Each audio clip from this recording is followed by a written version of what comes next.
What's up, everybody? Welcome back to What Next. This is our finale night. We are here with a wonderful, powerful panel for you tonight.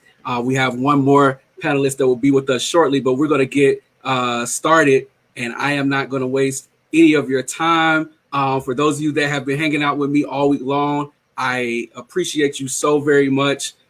Please know that we're going to put all of the sessions of all three nights on YouTube, so you can go back and take notes and review everything over again. But listen, tonight is a very, very, very pivotal topic. We are talking about the future of education, and I have all Black educators tonight, so we can specifically speak to our community.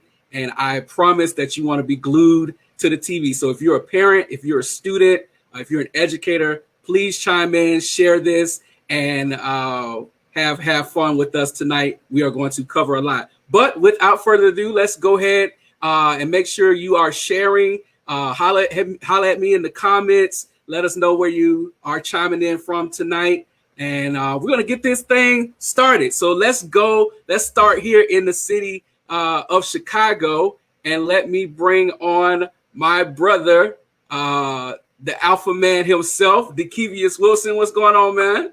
What's up, Maurice? Thank you for having me. Yes, sir. Tell the people, what do you do? All right. Like you said, my name is Dekevious Wilson. I am here in Chicago by way of Arkansas. Shout out to Arkansas. As he mentioned, I am a member of Alpha Phi Alpha Fraternity Incorporated, but also I am a senior counselor with the Becoming a Man program here in Chicago, also known as BAM. And what we do, we work with the social emotional skills of our young boys. And this is from elementary and quite honestly, even into their freshman, sophomore year in college. And yeah, and I have a podcast called Champagne and Peach Cobbler. Yes, sir. It's so wonderful to have you with us tonight. Hang tight. We'll be right back with you. All right, let's go. Since we're in Alpha Land, let's go to his soror and let's bring on my sister, Miss Kwinetta Moore. Good evening. I'm doing pretty good. Thank you so much for inviting me to share on your platform with you. I'm very excited about the discussion that we will have tonight. Yes, ma'am. Why don't you tell the people what do you do, where you from? I am originally from Hinesville, Georgia. I am an English language arts teacher, former instructional coach, all things instructional literacy. I love technology, which is critical now that we are in this age of virtual learning. So I'm excited about not just what tonight will hold, but what we can do as Black educators for our Black and brown babies. And I feel like some of the equity issues that are occurring, we can really do what we can now with virtual learning to help even out the playing field. Absolutely. Love you so much. Be right back with you. All right, let's come back to Chicago, and I call him my little big brother, but Mr. Deion Malcolm Owens is on here tonight. What's going on, man? What's up, brother? First of all, just like everybody else, I appreciate the invite, having me on the show, inviting me to speak out here. Thank you. And thank you for putting this on, Maurice, a crucial conversation that needs to be had. So thank you, brother. Let's tell the people where you're from, what you do. Absolutely. I'm born and bred on Chicago's South Side, but I am currently the assistant principal at North Lawndale on Chicago's West Side, where our mission is, to get Black and brown students to and through college by any means necessary. Yes, sir. Yes, sir.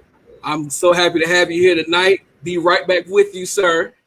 Last but not least, I have known this young lady for at least 15 years or more now. This is indeed my sister, and I don't say that for TV. This is indeed my sister. She is welcome to my family's house anytime. But Miss Janine Small is here. What is going on?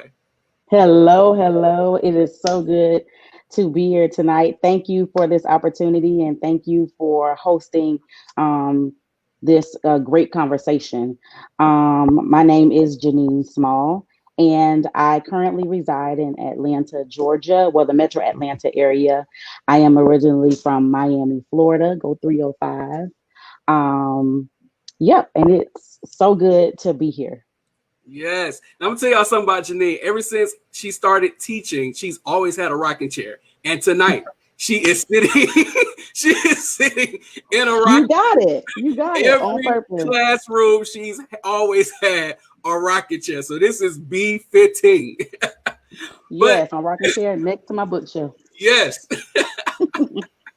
But I am so glad to have this panel of great men and women here tonight. And without further ado, we are going to get this thing rolling tonight. We have one more guest that will be with us shortly, but let's go ahead and get the conversation started, shall we?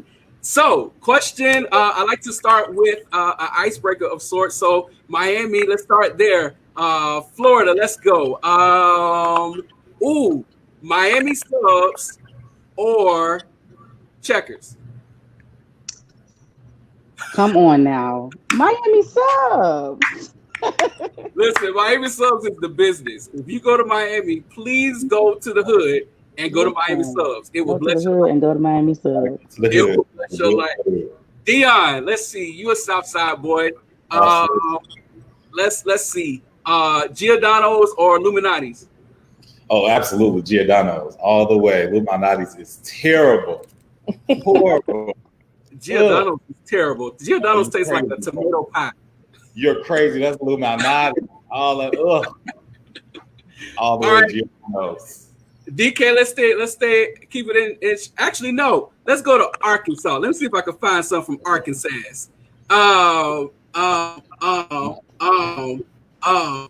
Oxtails or chitlins? Ooh.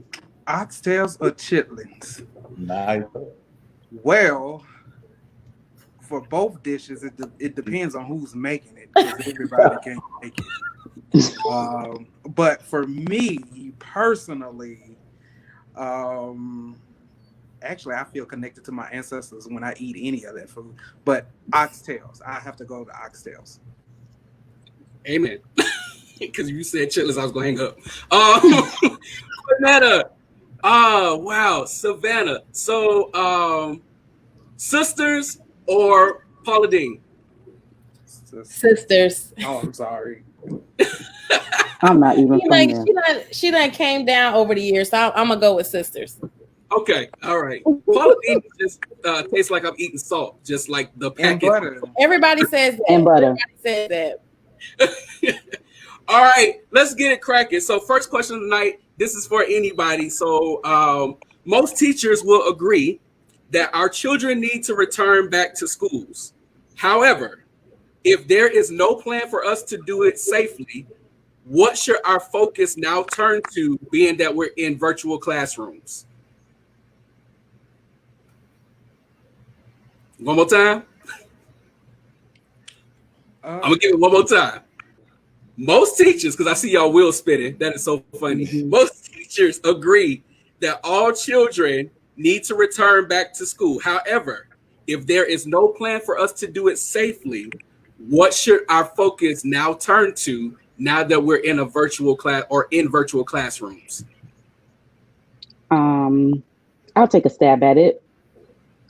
One of the things I think that is going to be pivotal, and my sister hinted on it a little earlier, is equity.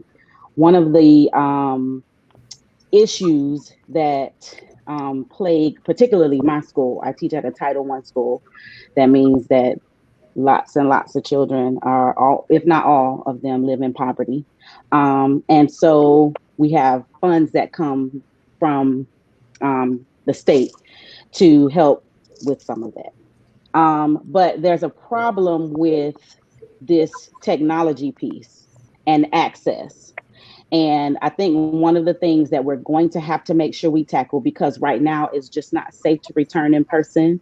I think one of the things that we need to tackle is equity and making sure all children have everything that they need, no matter if they're Black or brown, no matter if they're white or yellow, no matter, if they are rich or poor, no matter if they are on free reduced lunch or not.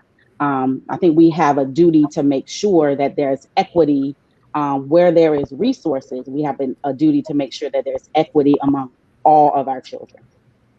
Absolutely. I want to interject really quick. Definitely equity, but I would like to submit two things that I think are important. And I would say, along with that, we need to look at the learning gaps that have occurred as a result of the sudden thrust into digital learning. We definitely need to look at that. Several states, I know Georgia did, applied for the voucher to have the summative assessment or the big test, whatever it is, State test. the state test dismissed. So that was for multiple reasons. I think that the learning gaps need to be addressed. I think that systems of teacher evaluation need to be revisited as well, because the numbers that students produce, the data that students produce, is always factored into how teachers are assessed. And a lot of times that takes not the creativity, but teachers are trying to get those standards out of the way. And I believe pacing is important, but sometimes pacing it's been pacing with taking away the integrity of what we actually teach. And then lastly, I think that we really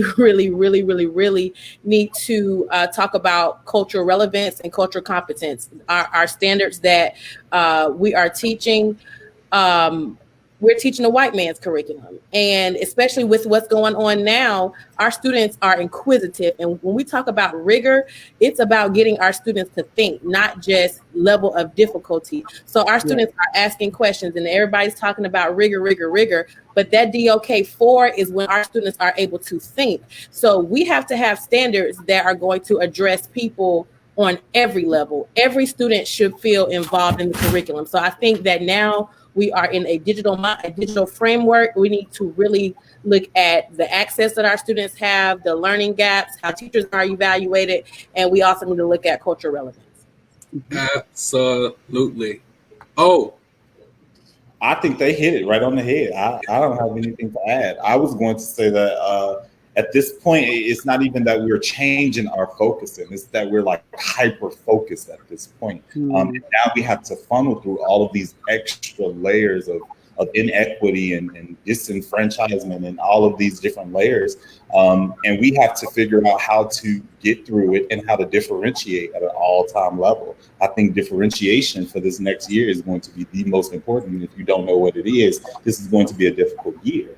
For everybody, because the demands are just going to be so different in this upcoming school year. But I think my sister just hit it perfectly. Absolutely. DK.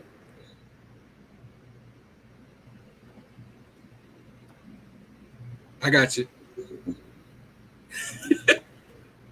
Wait. Sabotage. Right. Stop touching the button.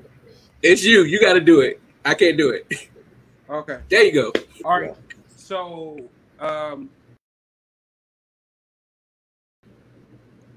you got to be ready for this ride because it is going to be a journey. I don't know how we thought back in March that a new school year in the fall, everything was going to disappear. I don't know who came up with that concept. Say that. I don't even think Joel Osteen, as positive that he is, he was thinking that. I'm just saying, like, you got to get ready for this ride. And it all goes back to equity. And you got to look, there is a class system. You have to really be honest about what's going on. And this is honestly going to see who's in this for real. That's right. Who is about the business of educating our students. And this is not only from, K through 12, but even going into higher ed. It's really been a great equalizer. So you're going to have to put up the fight. Wow. Absolutely. Which brings me to my next question. Most educators believe that all kids can succeed, but can this success be done 100% virtually? If so, what are the steps?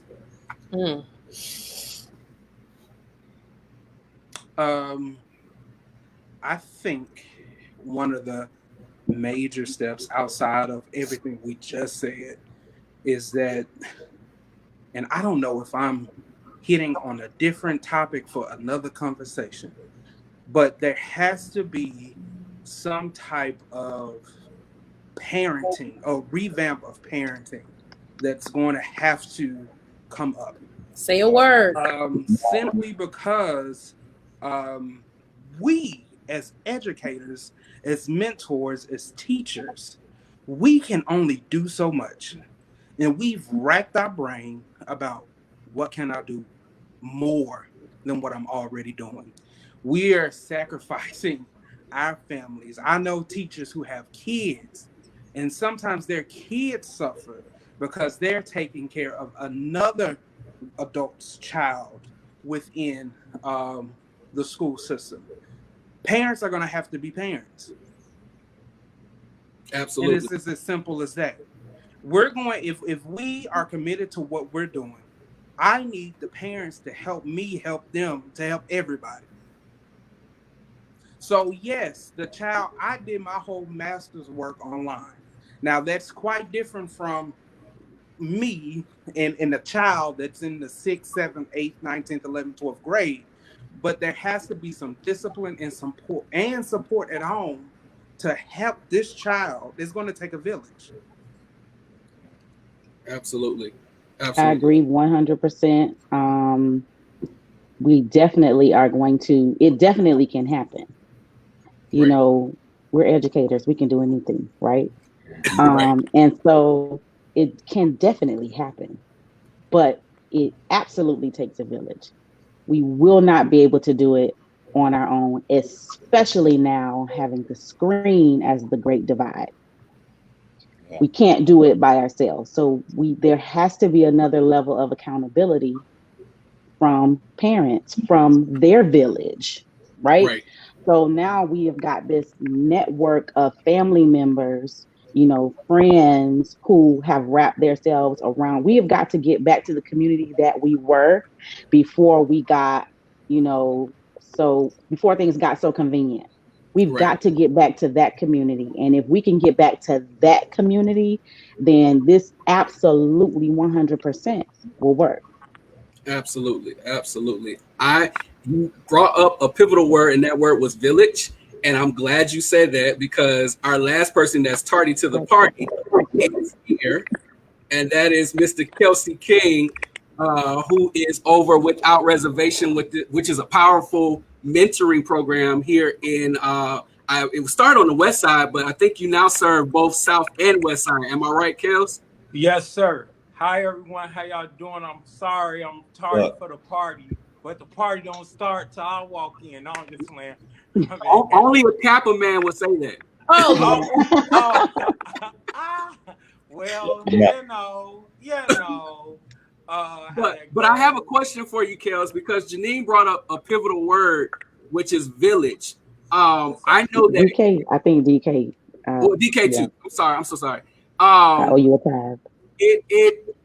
I know, with you being a mentor, how do you, with your organization, how are you planning to take some of the brunt and the weight off of the educator and the parent during this school year? So basically right now we're still putting systems and structures in place right now as far as what that will look like when we go, and the screen is like someone said earlier, the great divide. How are we going to navigate through that? And what we're doing right now, we're definitely going to have to start with home visits. I think we need to get back to those, definitely having conversation with the parents, because I believe that when you take on the responsibility of the child, you also take on the responsibility of a parent as well. And so you have to be in contact with both. I believe I said this on the last What's Next episode that we did, that you have to be willing to partner with the parent and find out what the needs are in that household, and also find out what ways can you assist them, because a lot of times when we are talking about mentoring, we are going based off of what the child is telling us, but also we need to find out what the parents need for that child, because we are aid to both. So I think that we're going to do a lot of home visits. Of course, with the COVID-19, we are going to be taking those necessary safety precautions, as well, asking people, do they want us to come into homes? Because there are other ways that you can do that. I mean, we could do Zoom calls. We will be able, right now, I meet with my kids. We only do like 40 kids right now,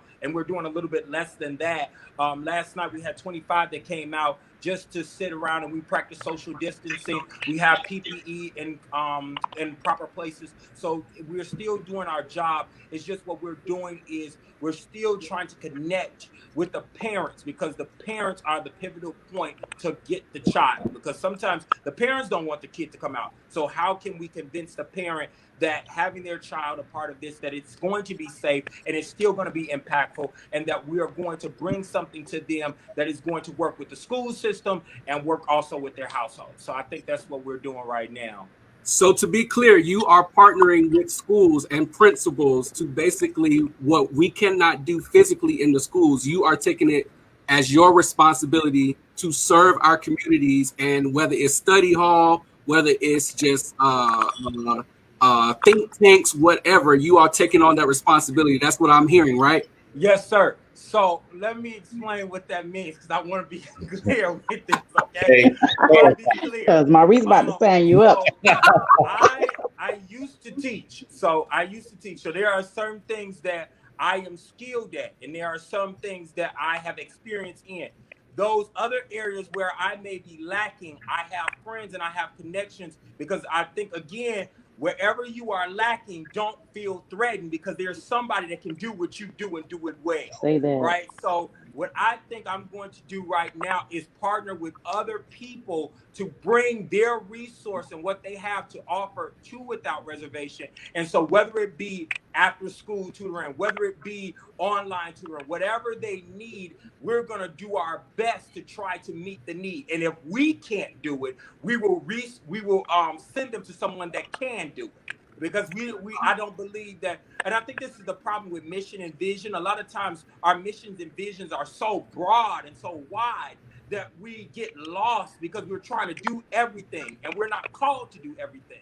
I mean, my job is just to be an aid or support to what's already being in place. So I'm just going to be an aid or a support, whether that be study hall, whether that be life skills, whether it be talking to the kid, calling them, asking them, hey, did you get on school today? Did you go to your virtual classes? Whatever that will look like, extra accountability and responsibility. That's what we're going to provide Without Reservation. Extra accountability. That's what we are looking for. Do you have an Atlanta chapter? We can start one. You know, I don't mind getting on the plane. So Deion, get a prayer line going for students. Come on, prayer line. For real. They need a prayer line. That's crazy. So Deion, taking what Kels just said, every principal I know is not like you. Every administrator is not like Janine. There are principals that literally will turn a deaf ear or will shun Kelsey King or Dekevious when they're coming to offer support. So how do we get our people of non-ebony hue, how do we get them to see the value in having mentors to help us bear this load? Like, what do you think we should do? You push unapologetically. I need to always remind people that the needs of our students, they are different than students elsewhere. And so when we have students that come from communities like we do, that live in households like we teach, within the community, they come with a certain type of baggage, and they need a certain type of person in order to help them overcome all that they're enduring, right? And even in one school, we can't serve the need of every child. So who am I to turn somebody away who is saying, I'm going to give you this extra resource, and I may be able to touch that child that you are almost washing your hands with, right? Mm-hmm. And so I think that when you are approaching principles like that, unfortunately, we're in a time when you just have to be direct, and we got to practice some radical candor. We have to be ridiculously honest and direct and blunt, and we have to reference that right now we are at a point in which we are extending the actual achievement gap. Like it is widening. Our students, they are losing out on information because they are not in front of someone who is holding them accountable for learning what they are putting in front of them, right? And so when you have adults like that in the space, I question if you're actually for the students of whom you serve, and if you're for the community that you serve within. Because to turn right away from someone trying to help the village to grow, then your duty, your role in your mind is not to grow that village and not to extend that partnerships, and ultimately not to see your students succeed. And in that respect, you got to go. Wow. Absolutely. Anybody else before I turn this tide? We're good? All right. Next question. I'm going to give this to Kwinetta because I know you and Janine specifically have coached teachers for years. So this next question says, students are not the only ones facing difficulty navigating a virtual school year. There have been teachers who are also struggling to educate our kids virtually. How can our schools ensure that every staff member is virtually prepared and astute? Well, although we cannot fix what did not occur previously, I do have to make this statement. I am immensely disappointed in the lack of relevant professional learning that has just not been present, because we have had so many years to get this right. We've had, and I've had to deliver the checks to groups that we pay to come in. I will never forget getting a check that was $11,000, and this group came in. They didn't even have a website because I wanted to see, like, what do they do? They were consultants. They came in for 2 days, and we gave them $15,000, and they did some classroom visits. Of course, they took my teacher's planning time, and the support that they were giving was not even in alignment with what, we had going on in the school building.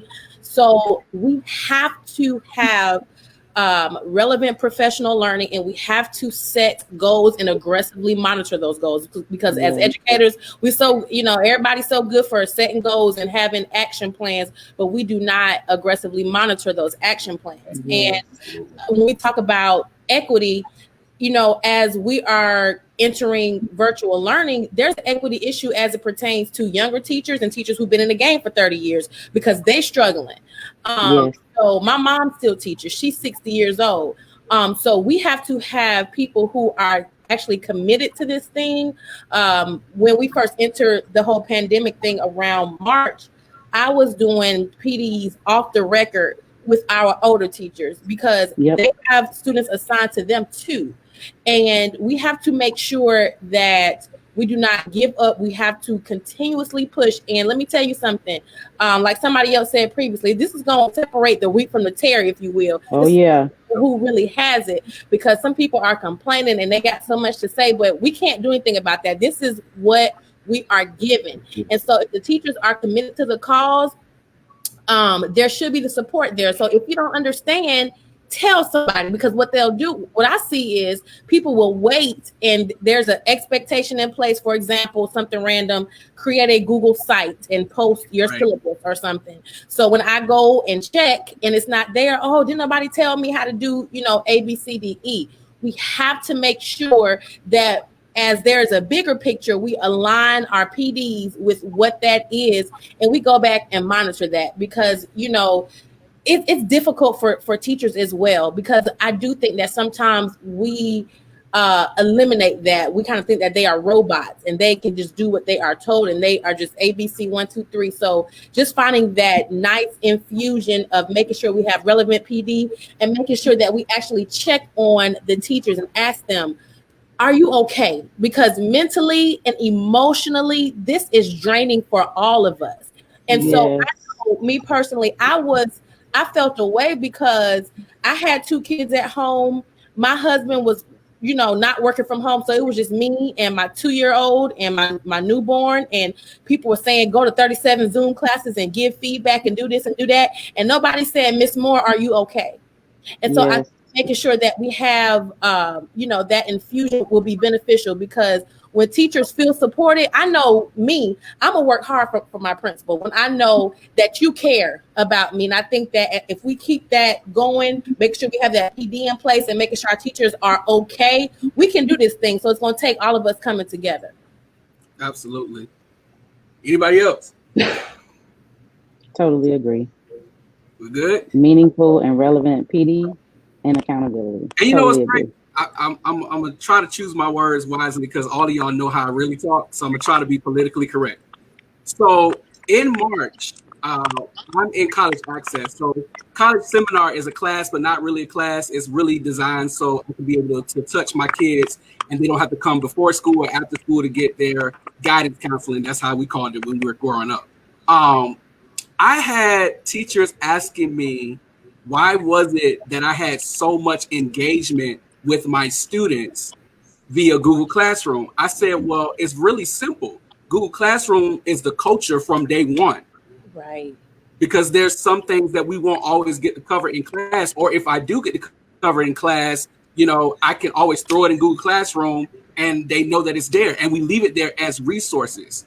And y'all know how the college access world works. We have paper on top of paper on top of paper. So it's a form literally every week. So that was the culture from day one. Do you know that we had teachers that were not even updating their Google sites? They just were not engaging with their students at all. We had homebound students that didn't get any work for months before the pandemic happened. And and Deion knows this because he used to work with me. Google Classroom is something that we all knew or were supposed to know. So it should have been a part of your culture from day one. So I agree with Kwinetta that there has to be relevant PD, and being someone that's a lead this year, and I'm putting myself out there, my thing is, you know, if you don't know how, ask.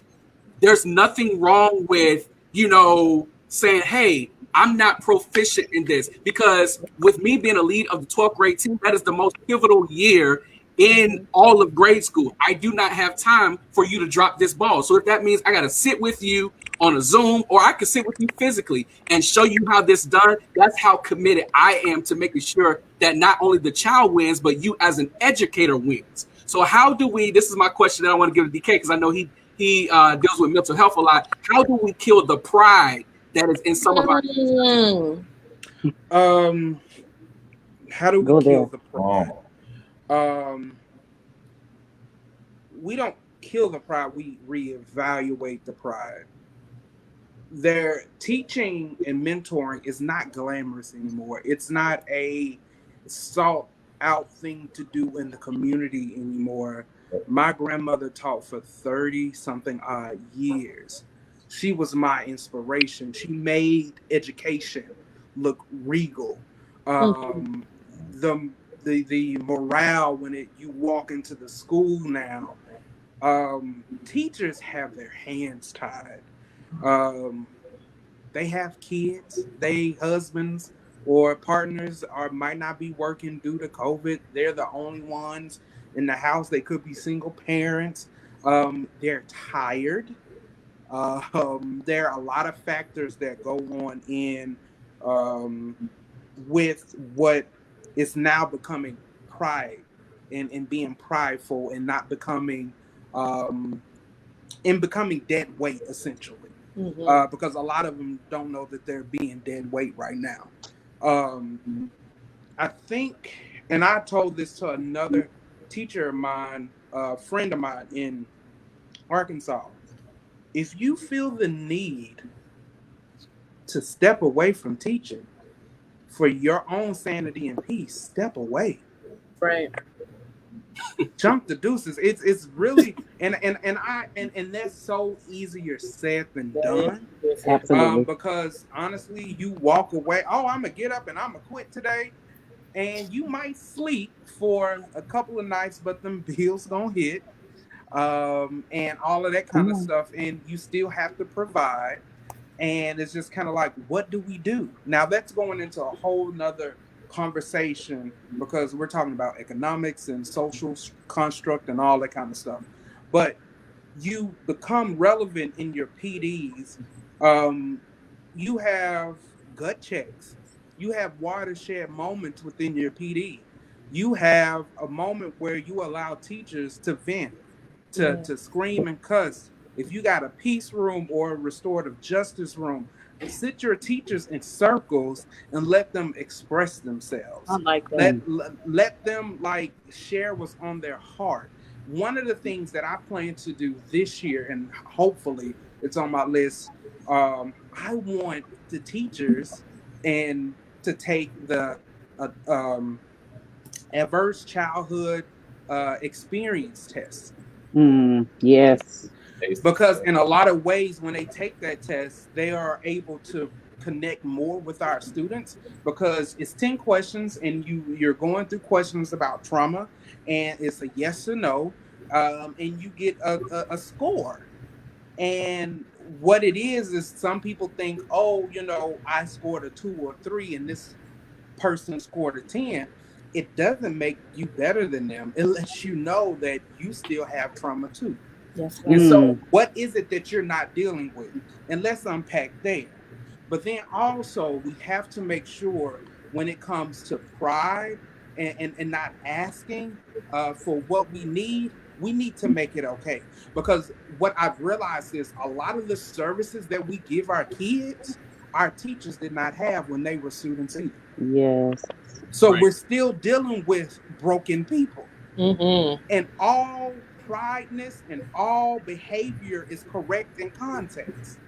So you can't blame them, but you have to let them know that you are responsible because you signed up for this. Now, what are we going to do after? And that's how you reevaluate it and check. Wow. All right, I'm going to turn this tide again. It's going to get a little bit rougher.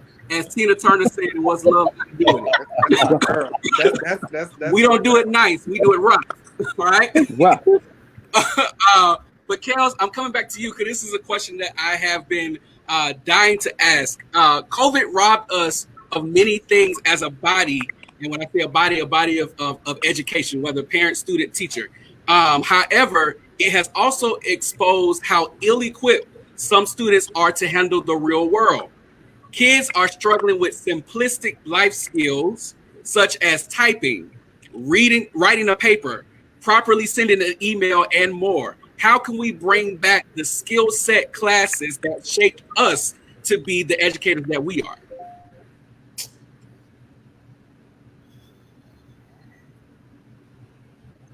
You there? Oh, wait, use mute. My bad. Unmute, Kels. You got to unmute. Why would you turn the tide with me? Why me? Why turn the tide? Oh, God. Okay. So I think we used to have things like home economics. We used to offer different classes, I know, in high school. And I feel like a lot of these classes need to be brought back to school. Not just on a high school level.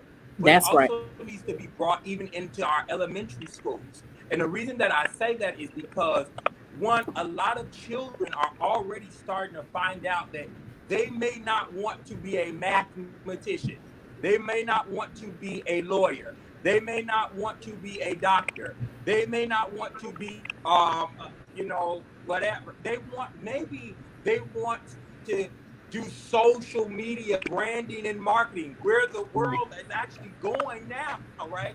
So like where we were once like going after like, things such as being lawyers, being doctors, being educators, kids nowadays don't really see it like that. They are more technologically savvy than what we were when we were coming up. So I think right now we need to construct courses in the school system that is reflective to the career our children will one day go into.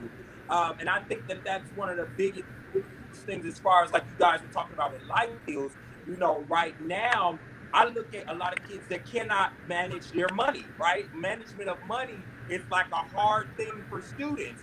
And here it is that students want to get money, right? So they want to work, they want to start doing things that adults do, but we have to educate them on how to properly do it. I mean, like a lot of kids, and I know I talk to Mo about this all the time, a lot of kids do not even know what a W-2 is.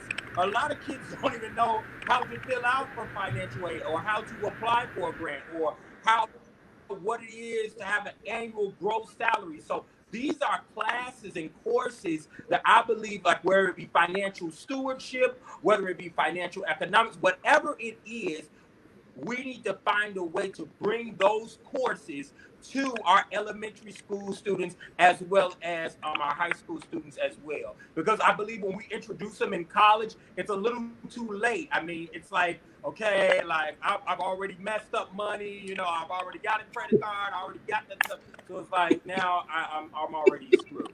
So I think that that's something that we need to do. We need to start training early because that stuff is important, right? Like we need to know how to manage money. We need to also know how to deal, like, you know, now they're doing a good job with anger management and things of that nature, introducing those courses in the school system. But I even think that we should go further, right? Because how do I properly apply for a job? Like I don't see that job readiness. Like that shouldn't be a course that I should just go and take on a Saturday that's offered at the community center. I think that should be offered in my school because that's where I spend most of my time. So I think that's kind of what, you know, they should do as far as that. And as far as the typing and the writing and stuff like that goes, that'd be a separate class. Like, you know, I believe we combine the two. We combine ELA, so it's English language arts. And so most of that, I don't know if it's still the same. It focuses primarily on the reading and reading comprehension. And I think today, and I talk to more about this now, like even I see it in a church where people have a lot of language recognition, but they do not have reading comprehension. And that means that what it means, they can put a couple of words together and they know they can identify what that is and that's there, but they don't understand when you put it in a context how to apply that to what they're doing with their life, or why is when you look at their eyes are watching God, how does this book apply to my life? How do I get that to be relevant to where I am? So those different types of things. So I think that reading comprehension and language recognition, those things also need to be differentiated between the student as well. So yeah, all of that, you know. I don't mean to turn the tide, so no tides turn here. DK? With two things. There has to be a reconnect from higher learning with our K through 12 system.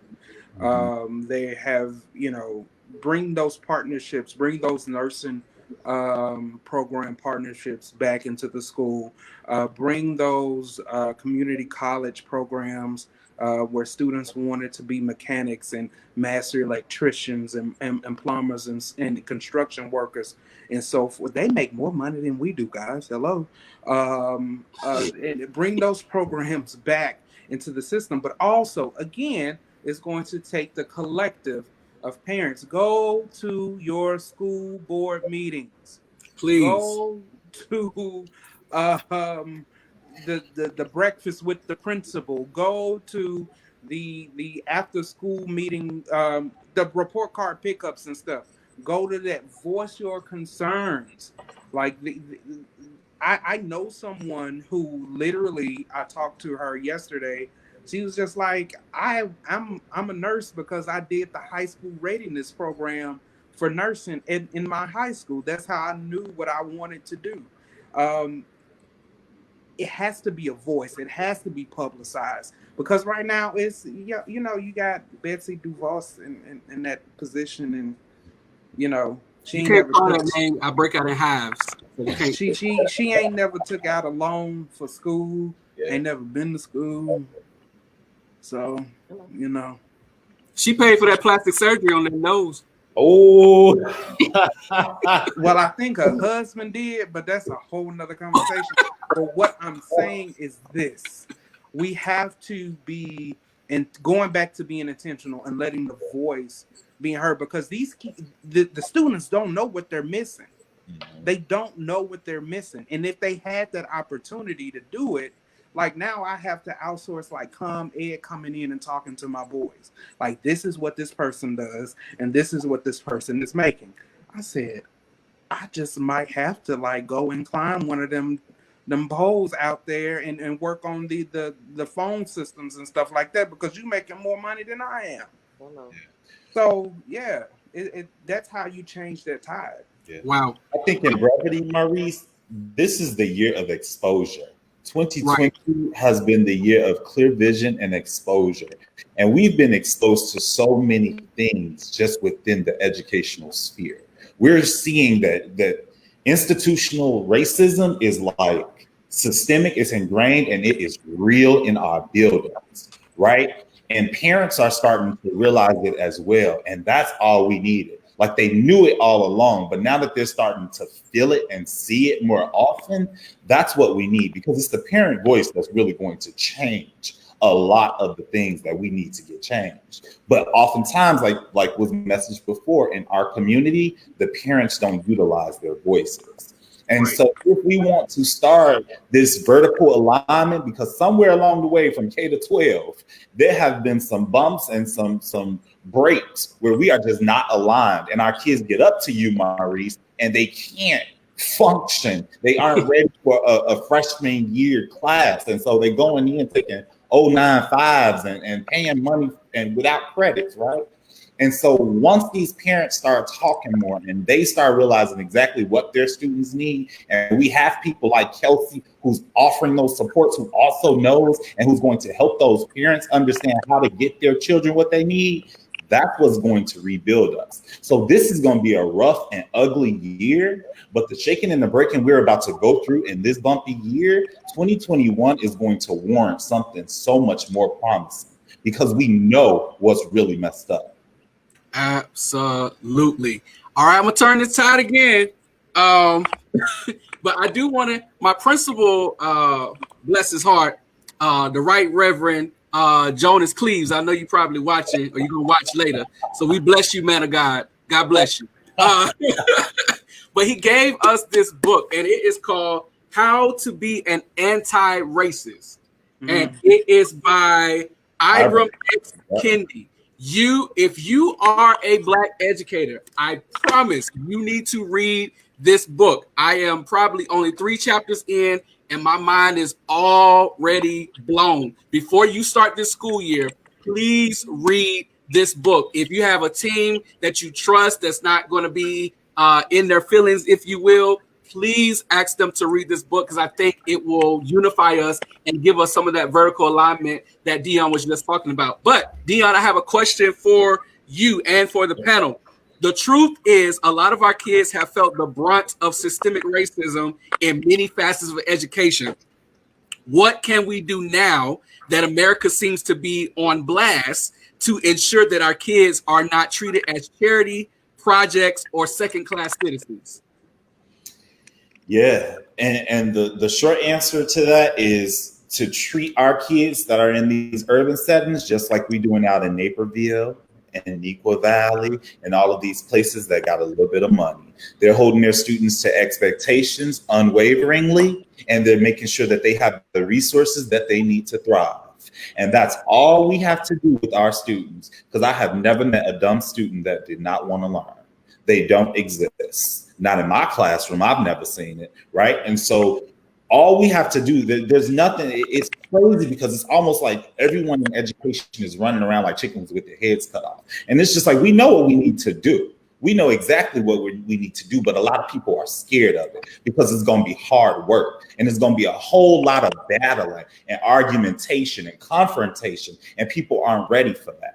Right. And so all it's going to take is for people, right? I refuse for my students in my building to not have the resources. So if you need Wi-Fi, you need to come in this building to get books. You need extra support. We need to hire an extra paraprofessional. Then that's what we're going to do, because I understand what you need to make sure that during this time you are successful. But my expectation is not changing. Throughout this time, you're treating this like you're in the classroom and I'm a teacher in front of that board, right? The expectation is that you are still learning, because going back to this, you don't get a pass. And a year of not learning for people that look like us is 10 years down the line of somebody else suffering the pain.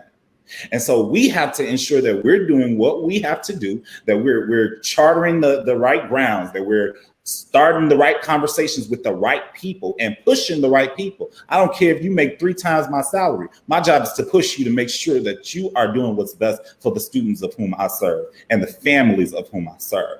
And so we have to once again engage in that radical candor and make sure that our students have everything that they need by any means necessary to get through this. Absolutely. Anybody else? You got to treat people like they first-class citizens. Everybody. And with our students, exposure changes behaviors. Mm-hmm.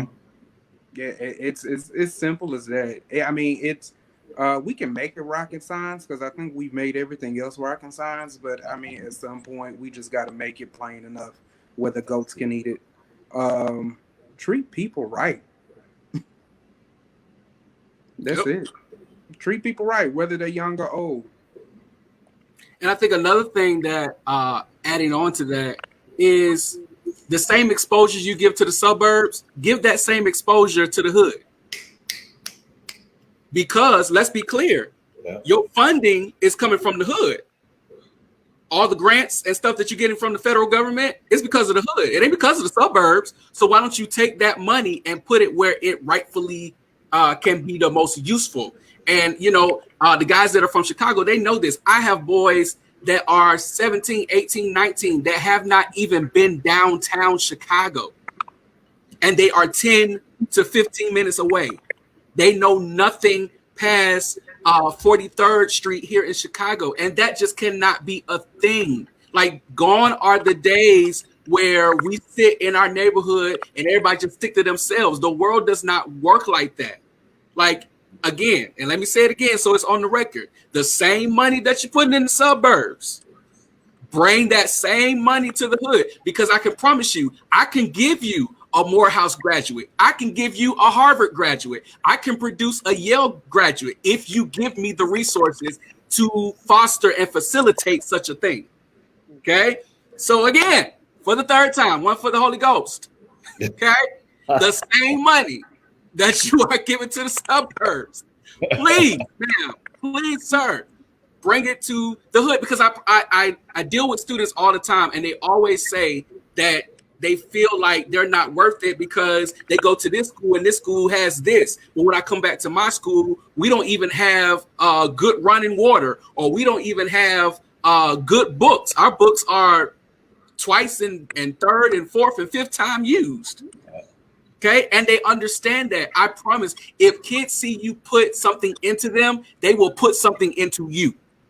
And they will produce the thing that you are actually wanting them to produce. That is my 30-second sermon for the night, and I'm going to get off of that. Now, next question. And I'm going to give this one to Janine, because I know this is something that you have spoken about before. When it comes to grading, what is a proper grading scale and system for virtual schooling? Should students have a schedule? And should students be subject to receiving an F for a missed assignment? Okay, so that's actually like 3 or 4 questions. So I'm going to do my best. We've been grappling with this whole idea of grading for years. That idea doesn't change because the platform has changed. I think that our mindset around this has to change, like with everything else. I feel like now is the time that we can be more creative in terms of grading. For example, using rubrics instead of your traditional, 7 out of 10 or your traditional ABCD. I want to see you produce something. Give me a writing piece, or let me see a website that you have created, or a Google presentation that you've created. Here's this rubric that you're going to be, that I'm going to use to evaluate your work, right? And I'm going to let you see this rubric. You produce your assignment. I'm going to use the rubric. After that, we'll talk together and go through this rubric. I think that the students are gonna have to have a stake in it if it's actually going to be effective. So if I never tell you how you're going to be evaluated, or if I never take time to explain that to you, then how can I expect something from you that you don't really know truly what the expectation is, right? They have to have buy-in. That's the word that I was looking for. They've got to be able to buy into it. So instead of me saying, oh, you got 5 out of 10, you get a 50. That's an F in my grade book. Let's take another approach and let's be more creative, because come on, as educators, we are so creative, but we've been locked into this box now of standardized testing and, this competition that we have now with other countries, that everything has become so staunch and so boring, and so it's become something that it wasn't really made to be. Someone just commented on my post that rubrics can be used as a learning agreement. Much more buy-in from the student. It's a learning agreement. Right. Both of us share in this thing. We both have a stake in it. And so in terms of grading, I think absolutely 100% rubrics are the way to go. What was the other question? Should students have a schedule? So although we're virtual, should they still be on a systematic day? Yes, I think they should have a schedule. I think children thrive when we give them a structure, and we allow them to be who they are within that structure, but we give them a structure. And so we can't just say, all right, here's your computer. Here's you got 5 assignments. Bye, go at it, without putting a structure in place. Right. There has to be a structure. So, should a student or should a child be sitting behind a computer screen for 8 straight hours? Absolutely, positively not. However, they do need a set time to make sure that they can sit and focus and munch on what their instructor is giving them. Yeah. Should they have a schedule? Absolutely. Yeah, ISB gave the recommendation. I don't know if you knew this, Deion, but they gave the recommendation that our schooling days virtually should be at max 5 hours a day. Yeah. So my school, we are balancing 2 different options. So 100% virtual is option 1, just top to bottom. We're not coming in the building for anything. And then option 2 is still virtual, but there's caveats where if a teacher wants to do office hours, they can come to the classroom. The parent and the student have to schedule with that teacher. All the PPE is there. If I want to have a college counseling conference with a parent and a student, I can still do that. And so me personally, that is the option that I'm leaning towards. But I do want to push the fact that even though we're going to be virtual, even if you're clicking from one Zoom link to another one, I still want you to have that same schedule, because honestly, that's all you're going to be doing in Blackboard when you get to college. So Absolutely. It's the same. So let's get you ready now. And so, Kwinetta, I got this question. How much work is too much work for the virtual school?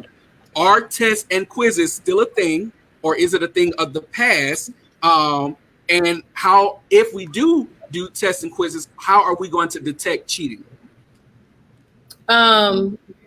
Well, I mean, now the cheating piece, the same. I will always tell my kids, look, at the time I had just had a master's. I said, I done been to school. I done graduated twice. And a friend of mine he told me something that he did in college that was some next level cheating. So I used to be like, really? He said he had his Bluetooth headpiece and somebody was at home reading the questions. But I can't really focus on what we're so brilliant. And I feel like I will always tell my kids, because sometimes I can tell when you cheated. So they would come to me and I'm like, you are robbing yourself of the actual experience of getting this information. But they did not understand that. And I do think that the virtual experience will allow us to have more Socratic conversations and to really talk about things. And that may seem remedial, but in my book, it's very high level. I do think that tests and quizzes are not a thing of the past. I've never really been a big fan of that because I formatively assess my kids every single day. I do think that we have to have that level of engagement so that you can assess your students. We still need to be collecting data because we have to remember that even though we did have a virtual learning period towards the end of the previous school year, there are learning gaps. So no traditional, I'm going to give you, 300 questions and you got to do so and so and so. That's kind of out the window, but still, I do think that structured assessments, there still is a place, and there are virtual platforms that will allow for that because there are so many, but there are platforms that will not allow the students to go out into other browsers. It will lock kind of how they take their standardized assessments. It will lock them in. But to me, I don't think it's necessary to go in and give so much work that is overwhelming. I think about me as a grader. I don't want to grade all that. So I'm not going to give you all that. We're gonna be realistic in here. You understand what I'm saying? I will always tell my students, I'm not grading that foolishness. No, we're gonna do it. We're gonna do it excellent the first time. You know what I'm saying? And I do think that another thing that we should focus on with the virtual experience and the workload is not focusing so much on remediation, even though that's going to be important. But we have to remember enrichment, because a lot of times we always talk about remediate, get the kids at the bottom. That is true. They need that. But what about the students who are already there? They have the support at home and they are already learning at a high level. We are robbing them of actually extending themselves so that they can be competitive because we're so and they're bored. And that's when behavior problems come in, when we are in the classroom. So we have to not just think about remediation, but how can we extend our students? So differentiation is about to be the name of the game. Yeah. Oh yeah. Absolutely. Absolutely. I want to add something to this as I go to the next question. We actually are almost done. I don't know how we did that, but thank y'all. You did. But here in Chicago, we have been somewhat stifled and just weak at the knees this summer when it comes to violence. And first of all, let me say this, because I know the news paints Chicago as a certain thing. So let me try to debunk this a little bit. First of all, it's cold most of the year in Chicago.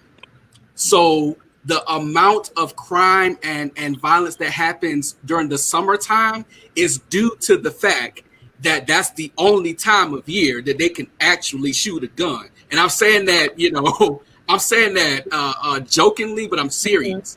But if you take that and you compare it to the numbers of any other city in America, it actually balances itself out. So I don't want you to think, and I'm using Chicago as an example, I don't want you to think Chicago is just this big walking war zone. That is not. But here's my question.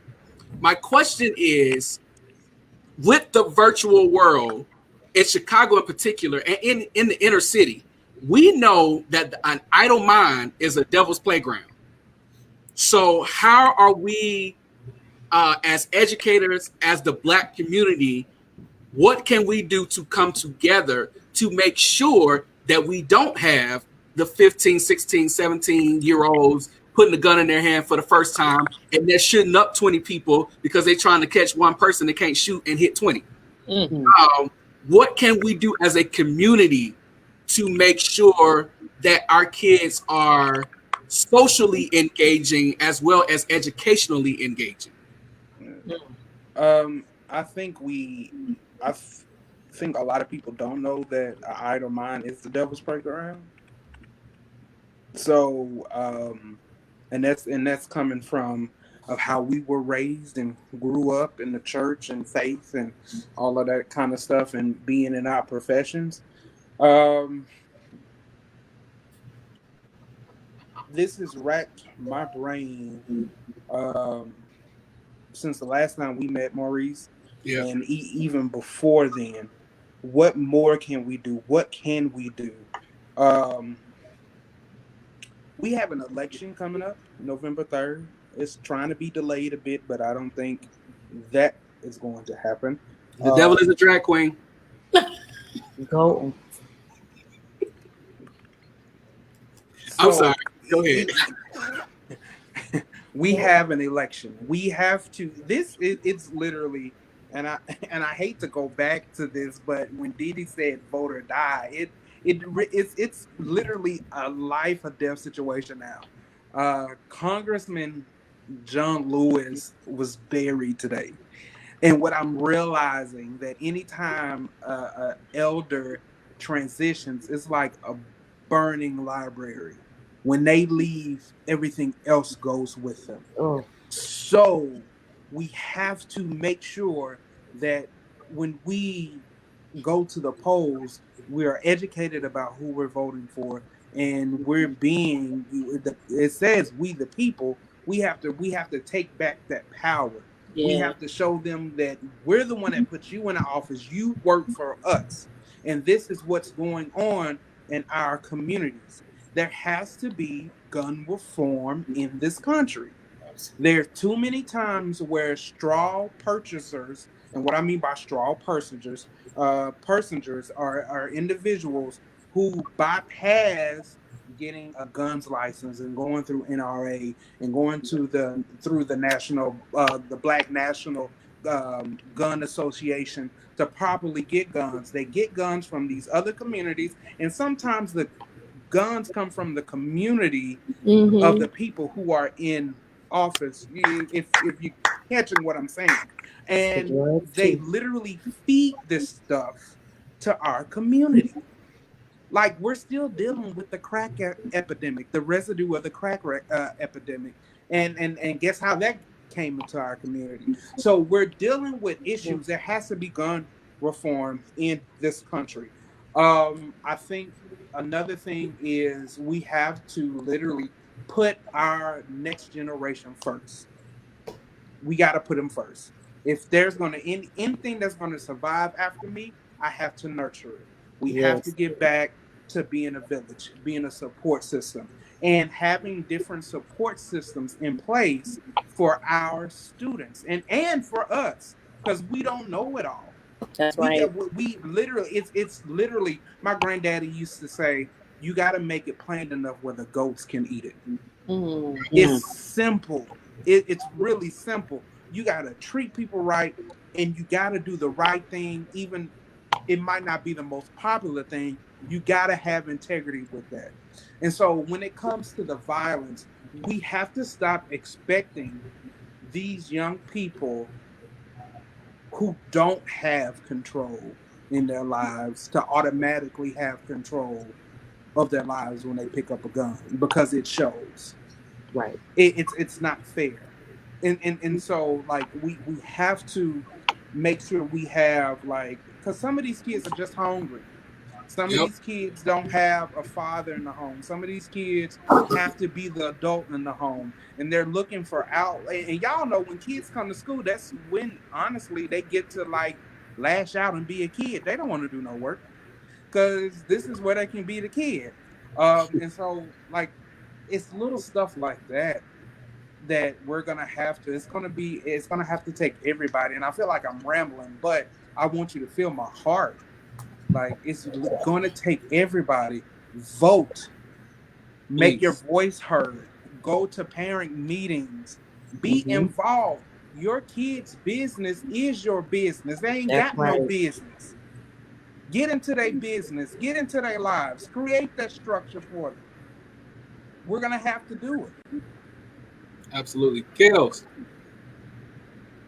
what say you? Man, you talking good tonight, UK. You're talking good, man. You're talking real good tonight. um, wow. So I think that again, going back to just that education part, like we need to educate students on what they're doing. We do a good job as far as sex education is concerned, right? So we talk to them about what it means to have sex and things of that nature. And I think like when it comes to like owning guns, and when it comes to dealing with anger issues and dealing with problems within their homes, dealing with issues that they're having, just trying to everyday basis. Like we need to do a better job with educating them and providing actual very, very, very seriously because of the fact that sometimes we hear that kids have the support because, well, we have this in our school that's available. But do the child knows that that's available? Does the child know what that details? Does the child know that they can go to that person? And is that person somebody that the child can trust? Because at the end of the day, there is a level of trust that comes with all of these different issues that we are talking about when it comes to owning weapons, when it comes to having sex, when it comes to early pregnancy, all of these things, 9 times out of 10, I look at a girl that I went to high school with. She went to somebody that she trusted. She went to our African American histories teacher. Like when she found out that she was pregnant, it was a level of trust because of the fact that she knew that she was going to get the proper support and she was going to also get some educational feedback on what she was going through at the time. So I think that and I've heard Deion say, like what we do with the suburbs and things of that nature, we need to bring some of those programs and actually implement them into our Chicago public schools. I mean, a lot of times our schools are not forming on the level that they need to because they are being educated literally by VH1, by BET, by, MTV. They're being educated by these different things. And so they're having the conversation already right now with our children, whether we want to accept it or not, about guns, about sex, about money, about drugs. And so we have to be willing to come to the table, stop being naive, like it's not going on, like it's not happening. And we want them to be excellent. We want them to be scholars. But at the same time, I heard Deion said on the last the episode that we did, he talked about it's not their job. It's also to bring the parent in too, like to have these conversations with them, the child and the parent about, the child owning a gun, the child, not coming to school every day saying that they're hungry, saying that they don't have food at home. They need to hear these things, and so that we can have those realistic conversations that are actually going to help the child. Because I think that's why Without Reservation it is what it is because we take the limitations, we take the restrictions, we take all of the fluff off, and we get right down to the core of the issue. Because if we're going to be able to help you, we need to understand where you are actually right now in your life. It's okay, like, to tell somebody, my father has 5 guns at home. So, like, I hear what y'all talking about in school, but this is my life every single day. You know what I'm saying? Like, I hear what you're talking about. I shouldn't smoke and I shouldn't do this, that, and the other. But my family is bagging up weed right now as we speak. My mom is in the kitchen right now making cocaine. Like, these are the things that we have to hear and actually be receptive to, and not just, I would say, come up with a solution, but be there sometimes to be a middle ground. Be a middle ground for the child and help that child deal with that current issue right then and there. Because I think that's just going to be the only way we can get through it, because we're not going to be able to solve every problem. But the few problems that we can solve, we should have those resources and things available for them to get the proper help that they need. So I hope that answers your question. Absolutely. Y'all, I have 2 questions left, and we good. we are good. I don't know if I'm going to do a part 3. It's so much that, and this happened the last time with my educators panel. We lift up so much out of the ground, and it just makes your mind just go haywire. So I don't know what we're going to do, but I am committed, and I know you all are too, to making sure that our community is well prepared before this school year gets cracking. And I don't know, and I know there's other teachers watching.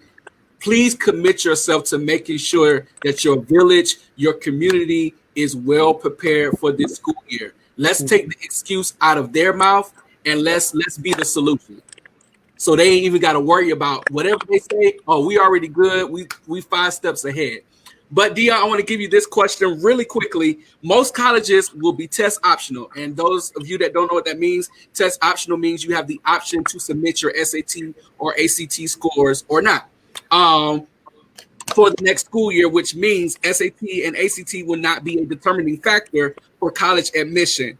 What can educators do to make sure our kids are both prepared and have stellar academic profiles when we are only going to be able to use transcripts and recommendation letters? Yeah, I think transcript, recommendation letters, and also that personal statement is going to mean so much more right now than I think it has before. And so one is going to start with making sure that our seniors have a bomb, like personal statement, like who you are. And these aren't the personal statements that I've been reading year after year, where it's the same, skeleton outline and kids are filling in the blank. We're really going to have to start pushing them creative writing skills on our scholars. But unfortunately, those creative writing skills are shot because the writing teachers and the writing trajectory has just been shaken up. And so it's going to, be that part. I think that for two, in terms of the grades, like we have to do something where scholars are able to take this virtual time to look at historical grades as well. And that means, retaking classes if they can do it, and trying to take classes where maybe they had a D to get it up to that C or that B. But right now, schools have to be very strategic because the playing ground is not fair. It's not fair anymore. It's never been fair, but now it's even more uneven. And I know they say that they're taking away this aspect of this exam. My question is, for how long, for one? Right. And then for two, what are you doing when my students get in there that's going to determine what classes they're actually going to? And so what I would push teachers on is that, one, scholars should still be engaging in those exams somehow. And I know that that's an unpopular opinion, but I think that our scholars need to have a solid foundation so they know where they are, right? Like data is real, however we take it. It is real. It is a number that somebody is placing on us, and we have to take it at face value and work to change it.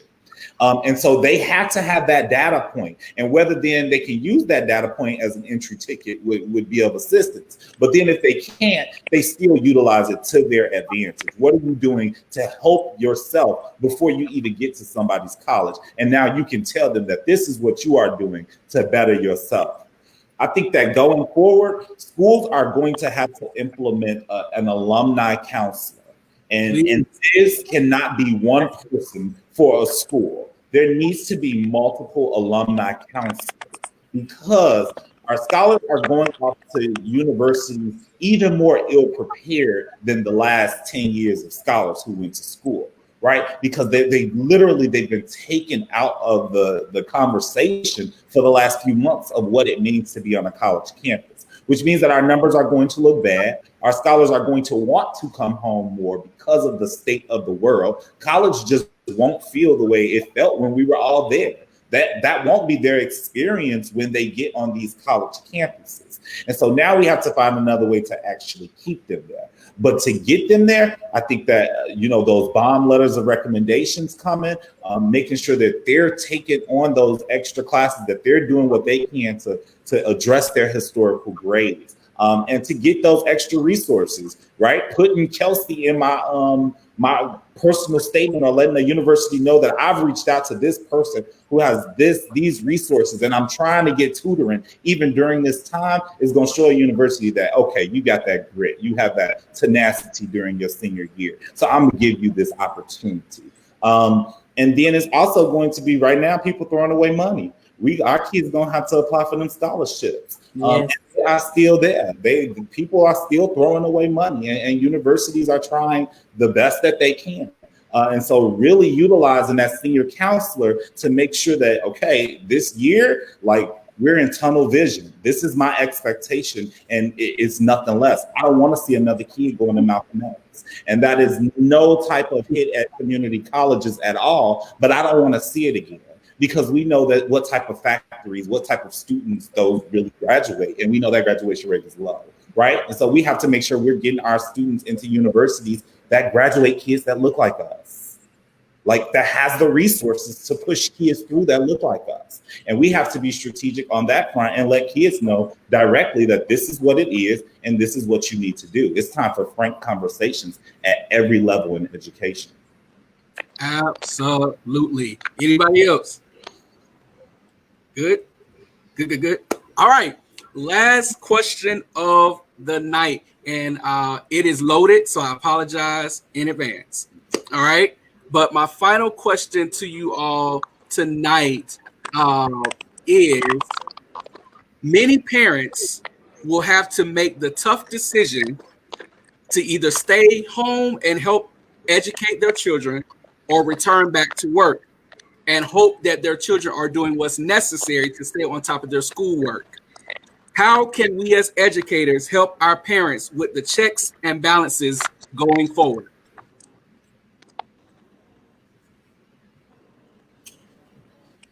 I think I think we our job. Say it again, okay? I said we got to do our job and do it well. Like my sister said, do it with excellence the first time. And you know, and literally, if you didn't put out in your rubric, this will be the lines of the communication of what we're doing. You got to make sure you are hitting those parents up. We just have to do what we have signed up to do and do it well. Yep. I think we got to inspect what we expect over and over. That's good. If this is my expectation, then this is how I'm going to check in. This is when I'm going to check in. This is how I'm going to check in. And this is what I'm going to do with that information that I just checked in about. Unfortunately, we are at a point where everybody, if you are working in a schoolhouse, you are a truancy officer. Yeah. It is your job to go and get our kids and make sure that they are there and they are present. Because it's as crazy as it is, our kids want to be back in school. And the only thing that's really holding them back is the issues that's going on in the house and the ability to stay up till 5 o'clock in the morning and play them games and not have to get up. But once an adult calls, there's so many kids who failed. And once they heard Mr. Owens' voice over that phone, calling that personal line, saying, you gonna fail, get up, start doing your work, they started doing it. Once we started going to these homes and they saw that my principal, my assistant principal, my dean walking through the hood, coming to my house, telling me I better be on this online platform, they got it done. So we're all truancy officers now. And it's going to be a lot because we're going to wear a lot of different roles. But unfortunately, and I don't even think it's unfortunately, so I'm going to take that back. I think that it's a fortune because now I get to see inside of that household. I get a little bit more about what situation is this student actually coming from. And here's how I'm about to pour even more energy into you because I know you need it. Wow. Kwinetta? I agree. Definitely inspect with what you expect. Those expectations have to be there, and we have to be relentless in our pursuit of making sure that we hold our kids to that expectation, and we have to make sure that we even communicate that to the parents. And sometimes that is a difficult spot to be in because there are parents who are going to think that virtual means lax or virtual means that we don't have the same expectations. But for me, there has been several times that when I worked in the suburbs, that was a very enlightening, experience because it wasn't a behavior. It was parents calling me and saying, Molly made a 93. How can she make a 100? Or, so-and-so, this was turned in, after the day, can they make it up? And the answer is no. And of course, as a teacher, you make concessions with your professional judgment. But I am still the same way. I had a wake up call today as I'm pursuing a certain certification. My teacher, he don't care about the virus. He don't care about that. So I'm gonna tell you, I understand that this is a rough time, and we're gonna have to be flexible. But I'm giving you're having is if anything, you have more resources because teachers can do things. They can record the classes. So if you missed whatever it was the first time, you can go back in Google Classroom, Canvas, whatever you're using, and you can reference that. You don't even get that in a face-to-face learning environment. So I'm definitely, if anything, I may be a little bit more rigorous because you have that flexibility to be at home, to be sitting down, and to be doing other things. So if we want to make sure that our kids succeed, we have to make sure that we have those high expectations, and that's what's going to make those kids succeed. A child told me when they went to the 9th grade, they said, a lot of my peers from the other schools are in this class, Miss M, and they are confused. They said, everybody who came from your class, this is easy to us. And that did my heart good because all my fussing and laying them out and getting zeros and calling your mama, it's yielding results, and that you don't see it now. You don't like me, and I'm all types of B's and everything when I'm giving you these zeros. But now you see that benefit, and I'm gonna always hold you to that same expectation. Absolutely. Wow, Janine. I agree. I think it's about for the educator. I think you bend but don't break. You bend but don't break. So I can be flexible and I can give you a little room, but my expectation is still my expectation. So you might be right here, but my expectation is still my expectation. What I do as a scaffold to help you get there is what will make the difference. However, the expectation and the standard stays the expectation and the standard no matter what. Because, I mean, in the real world, as you know, adulting, what we do, how many things can we say? It's like, oh, don't even worry about it. Don't worry about paying your light bill. You all right. Or, you don't have to pay all of it. Just you be all right. That's Absolutely right. not. It doesn't work like that. This is what it is, and this is what I expect. Have the rent by the first, or you getting out. So there are not many arenas where you can afford to bend and break. So as educators, we have to be flexible in this thing. We have to be, but we cannot break. We can't afford to do that. Our children need us to not do that. Yeah. So the name of the game is bend, not don't break. Wow. Kels, you got to wrap up. I definitely like everything. I concur with everything people said, because children really, when you set an expectation, anything that kids want to do, they're going to find a way to do it. Period. Point blank. I tell my students this all the time. Even if your parent don't got the resource, you go out and you find money to get them gym shoes that you want, so you could go find a laptop so that you can get your own time for your class. Like there is no excuses. There is no limitations to what children can do. And I think that sometimes we limit the power of their creativity. They can find, if they can find a way to cheat, they can find a way to be online at a certain time when school starts. And so what you guys said, I totally agree with. You have to set the expectation and the standard, and do not lower that standard, because guess what? They have to rise to the occasion. There is no job that is going to lower the expectations or the standard just because you had a hard life or you had issues or you had problems. No, you have to do what we do in the real world. Figure it out. And that's the power that is called problem solving. Kids have to get back to that too. Like we talked about life skills earlier, problem solving. We have to be teaching them that in critical thinking. How am I going to be on class at mom? I need this computer. And you bug your mama until she get what you need so that you can pass that class. Because at the end of the day, this is what I tell my kids all the time and mentoring. I tell them, those are your grades. Your parents already got their grades. So you got to take some personal responsibility for your future. Because when your mama and your daddy die, they're going to put their name on that tombstone. Your name ain't going to be there. You still going to be living your life. And whatever you do with your life is going to be totally dependent on you. Your parents may have some influence on that, but at the same time, you have to take responsibility for the future that you want to see in your own life. And that's just what I think about. Let the expectations stay with it, and kids, do your part. That's your part. That's your investment. Your investment is your education. I think on it, man. Absolutely. Wow. I am speechless, and that don't happen a lot. I really am. Shut up, DK. I hear you. That's why you're muted. That does not happen a lot, but I am so grateful for each and every single one of you all, because I know you give 250% in your classrooms and in life in general. This is not just something, when you're an educator, this is a calling. It is not a job. And so even when you do other projects outside of your school, you're still educating, you're still influencing. And so I appreciate and applaud all of you for the work that you do day in and day out. Once again, Miss Janine Small from the Metro Atlanta area, Mr.